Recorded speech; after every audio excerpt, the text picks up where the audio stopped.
I'm Larry Menti. Welcome to Another Thing. A rash of shootings at schools, movie theaters, and a terrorist attack on a military base in Chattanooga, Tennessee, has put a spotlight on gun-free zones.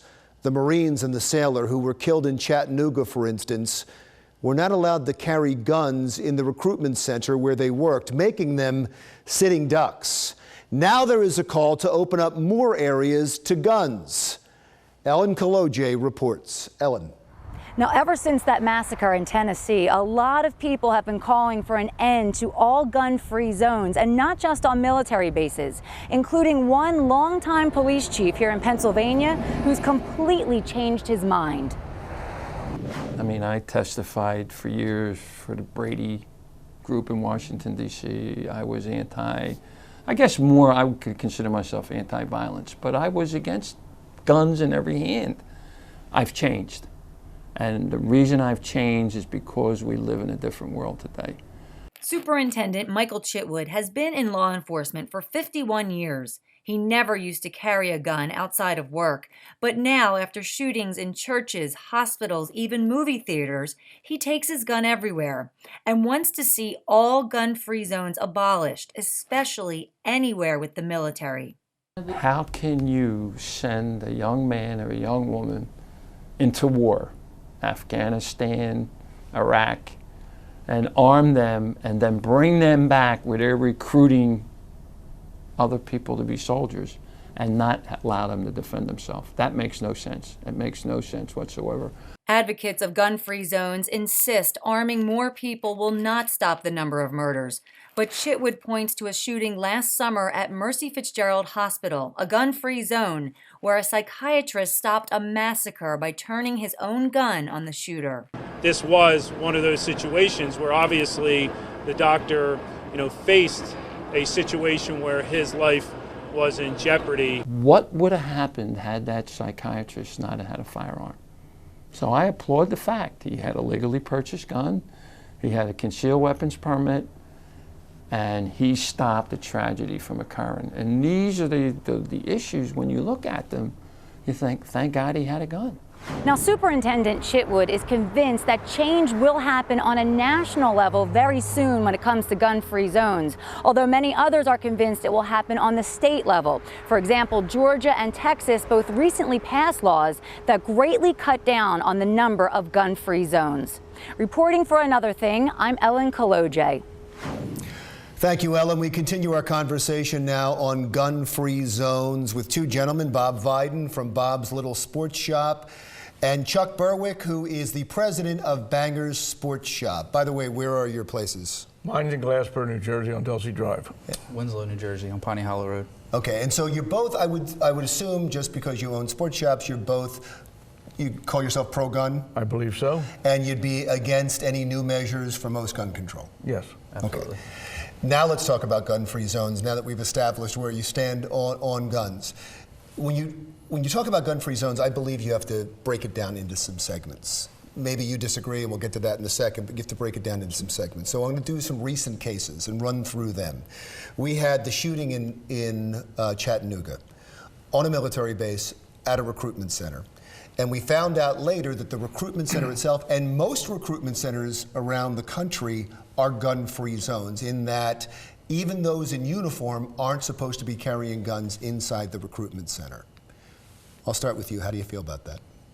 Well, the event itself was very disheartening for me as a vet myself. And actually, I'm going to steer towards a more of a story. When I was in the delayed entry program before I went to basic at the recruiting centers, we actually had a comment made by one of the other gentlemen that were enlisting with myself that asked the recruiters, where are all your guns? Because in the recruiting center, there are no firearms.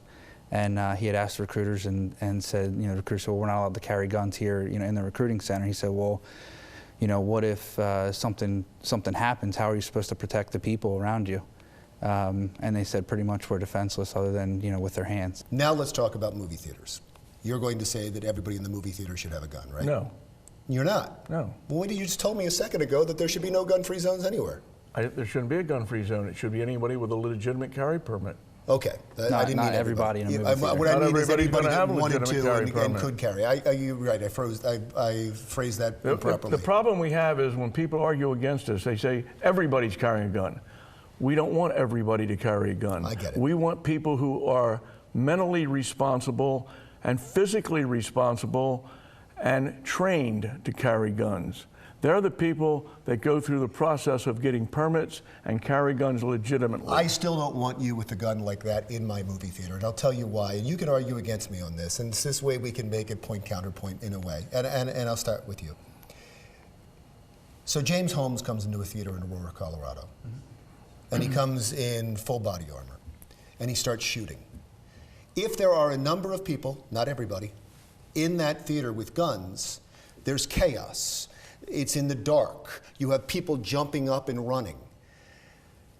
Emotions are high. Adrenaline's high. I don't want more people firing guns at that point. I don't want guns coming. Once I jump up, somebody in back of me is now firing a gun. And so there's more bullets, not less bullets, in the theater. What would your response to that be? I would say it's a very ignorant statement. Why? Well, I'm gonna actually ask you a question now. Have you ever fired a gun? No. Okay. Have you ever been through any formal training? No. Okay, so you're passing judgment on people inside that movie theater. No, I'm not. I'm basing this on my conversation with people who have been through training who said that in combat, in police shootings, you know, police shootings, when they're trained to fire a gun, they hit about 20% of the time. And I've talked to soldiers, and you have been one, and I respect that, who have been out and said it's insane. Let me ask you this question. In the fog of they war, hit their you can hit target anybody. 20% of the time. But is that in a safe direction or an unsafe direction? It's your responsibility as a firearms owner, a shooter, someone that's carrying a concealed permit, to know what your target is and what is beyond your target. You do not take a shot in an unsafe direction. That's a judgment call based on the individual that will be trained in that manner. So you're telling me for you to assume that an individual is going to take a shot in an unsafe situation is far beyond your right as somebody who has not been through training, does not fully understand. Well, don't say it's not my right, the subject. because I'm saying this based on what other people say who have been in situations like this. And so as a reporter, I can take information and relay it to you, even though I haven't been in that situation. So it is my right. Did you ever play Whisper Down the It's Lane? funny because you guys talk about rights and you're Whisper taking Down the away Lane. my First Amendment rights to be able to have an opinion. But do you know of any station where that has happened? We don't. It hasn't happened like that. In gun-free zones, people are dead because only one person has a gun. When the first person with a gun shows up, that person usually either surrenders or commits suicide. It's happened throughout the United States the past 20 years. Gun-free zones cause death.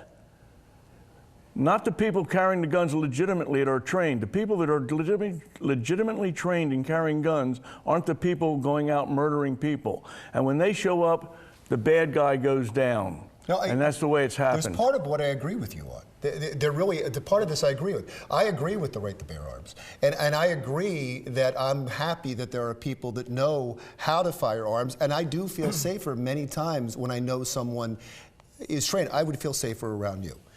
Someone is trained to have a gun.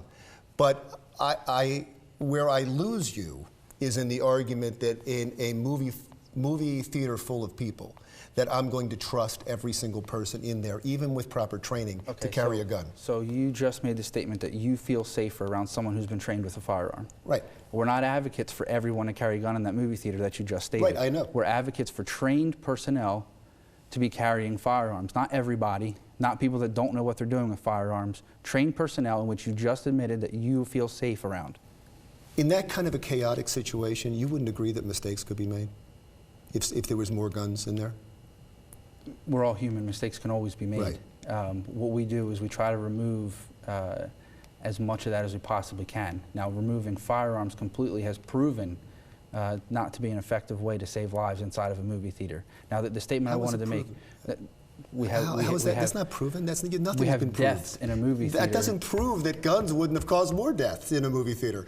That doesn't prove anything. Disproved it either. Right. That's all you have. What It I'm does saying is, hasn't disproved you're it. making the statement that guns cause more problem in a movie theater. Has there been a case anywhere where people have opened fire in a movie theater and caused the problem you're talking about? Nope. And No, it to his hasn't. point, and I agreed with him. It hasn't I happened. agreed with him, but he made the statement that it's been proven, and it has not been proven. It That's all I hasn't said. happened.